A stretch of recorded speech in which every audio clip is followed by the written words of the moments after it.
Hey,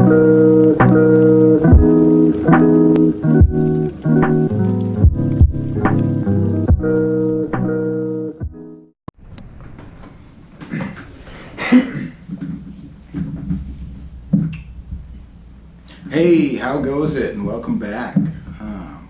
Appreciate having you guys. So today I'm going to bring up another story from, inside the penitentiary. And this is something that, maybe not this exact situation that people will run across, but during incarceration, no matter where you're at, more than likely you're going to come across something like this.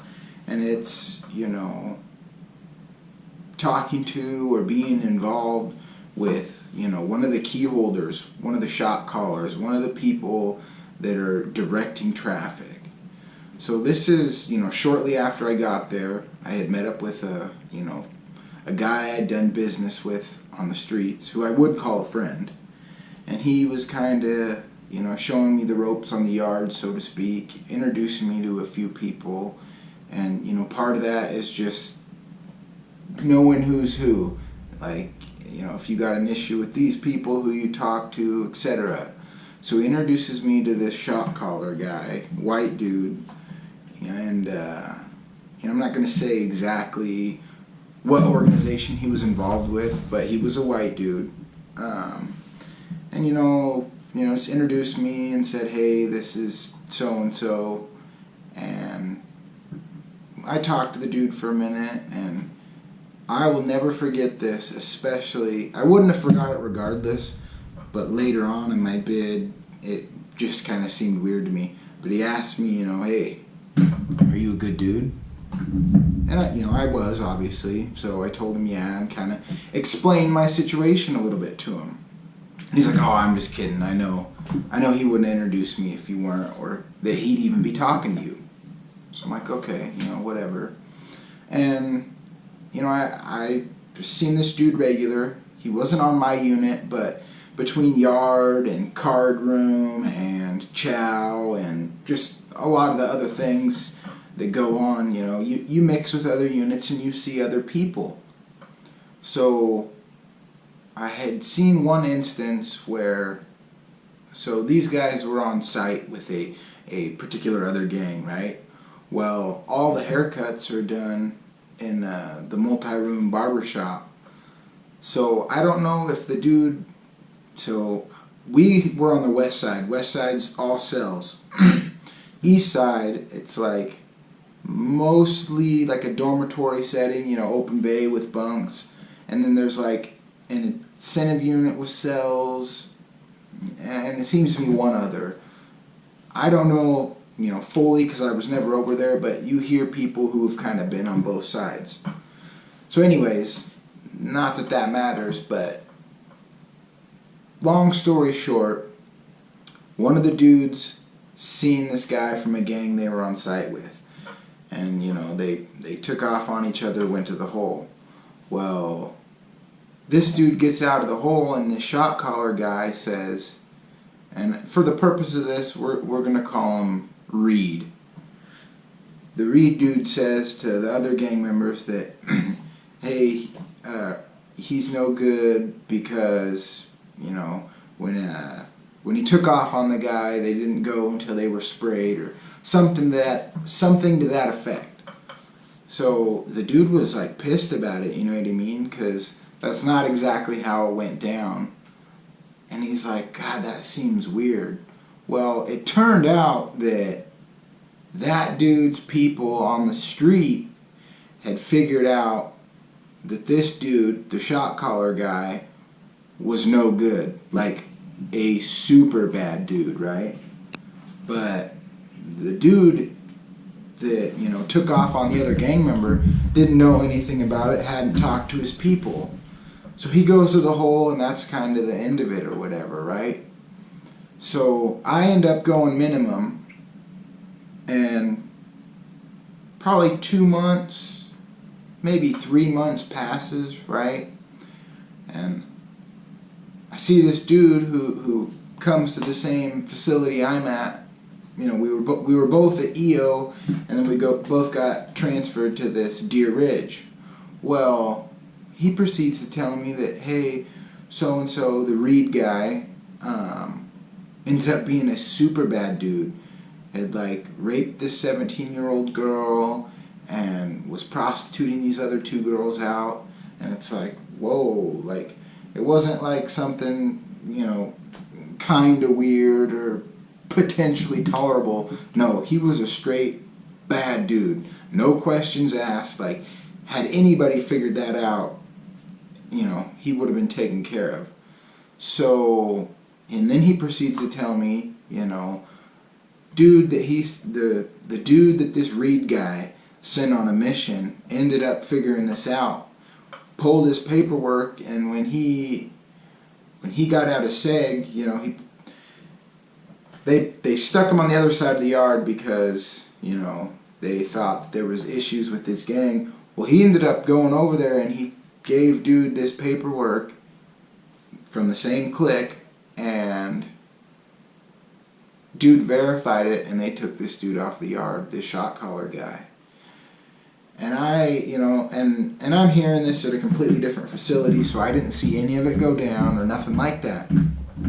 So as the story's getting explained to me, I'm just thinking to myself, like, I wonder how many other dudes like that are in a similar situation, because this is the kind of guy who, he was probably late 40s, early 50s.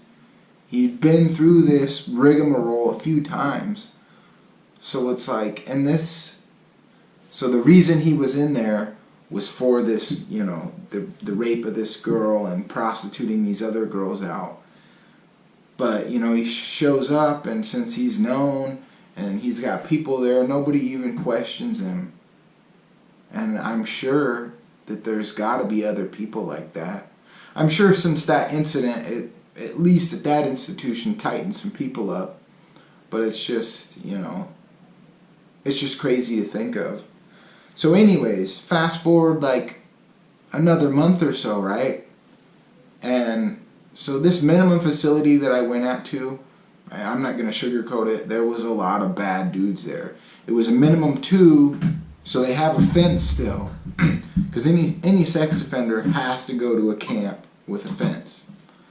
So there was definitely some bad dudes there, but at the same time, there was a lot of good dudes too. And the reason I was there is because this was the place that they offered this drug program. And, ultimately it was either I do the program or they take 60 days or 30 days of good time. And, at first I wasn't necessarily about it, but towards the end of my bid, it's like, I wanted to do something different with my life. So, I took advantage of it. And it really ended up being a learning experience for sure. But, so anyways, this dude, the Reed, shows up there, and, I couldn't believe it. And, there wasn't any other people from his gang, so to speak. But, I want to say it wasn't long. He didn't last very long. I think he was there just long enough to get his property, which is like anywhere from 24 hours to like 3 days, and he got taken care of. They ended up, so he got beat up. They sent dude that beat him up and him to the hole. Well, once they transferred that dude out, I'm pretty sure they let him back out, because by that time I was in the drug program unit, so I didn't really see a lot of other people, but I remember seeing him. But I guess the moral of this story is just to, even if somebody's in a position of power, shot caller, that doesn't necessarily mean that they're 100% solid, And it's crazy because that dude asked me, oh, hey, you're a good dude, right? And it's like, I think back on it now, and it's like, this dude had some balls. Like, it's just crazy to me. But he definitely paid the price for it. But from what I understand, he went undercover for like almost 3 years. 3 years that people from his clique were chopping it up with this dude and eating food, and, he did some horrible things to some young girls. It's just unfortunate. But he got found out and, got taken care of. Obviously, he didn't lose his life or anything crazy like that, but from what I understand, he definitely got taken care of. But this can also correlate to what's going on out here in the world, Be careful around the people you surround yourself with, because, you never know. You never really know somebody until you know somebody, if that makes sense. So yeah, I think with that, I'll have to let you guys go, and just remember, if I can get clean and sober and do things differently, then I know you guys can too. I hope you guys all have a wonderful day. I hope you enjoyed this, and if you did, leave a like and a comment. Please subscribe to the channel.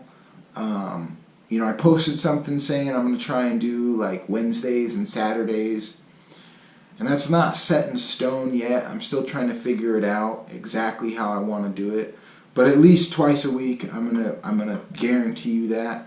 I don't know which days for sure. You can almost guarantee there'll be one on the weekend, and then, one weekday.